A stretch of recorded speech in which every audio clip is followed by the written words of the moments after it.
Welcome back to the channel. Today, we're talking about something we all face, but rarely prepare for: grief. It has a way of knocking us flat and shaking the very ground beneath our feet.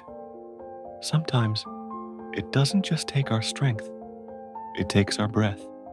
It leaves us on the ground, in the dust, wondering how we'll ever rise again. But what if I told you that dust is the very place where worship can be born? Grief is real. It's heavy. It doesn't care about your title, your faith, or your strength. When Job lost everything, his children, his wealth, his health, Scripture says he fell to the ground, not in anger, not in denial, but in worship. Job 1:20 says, "Then Job arose, tore his robe, shaved his head, and fell on the ground and worshipped." Notice this: Job didn't deny his pain. He didn't fake a smile.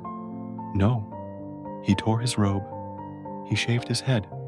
These were signs of deep sorrow. Yet in that same breath, he worshipped. Now the question is, why the dust? Because the dust reminds us who we are. Genesis says we were formed from the dust. Dust is the place of beginnings, and dust is the place of surrender. When grief pushes us to the ground, it's not the end. It's the place where God reshapes us.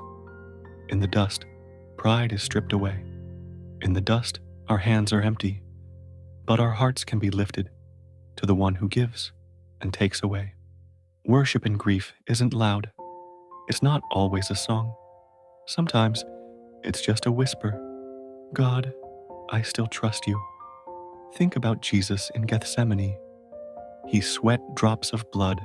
His soul was overwhelmed with sorrow to the point of death. Yet even there he prayed, "Not my will, but yours be done." Worship in the dust is not about denying your pain. It's about declaring God's worth in spite of it. Worship doesn't erase grief, but it transforms it. Worship lifts our eyes from our tears to his throne.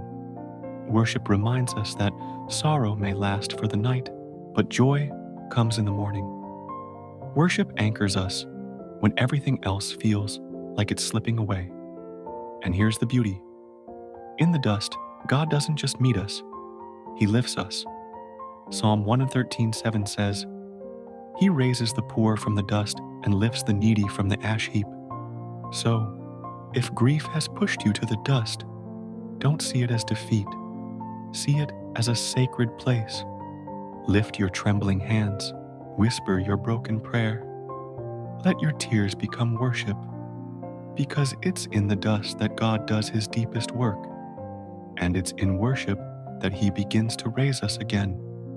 When grief pushes you to dust, worship. Thanks for joining us today.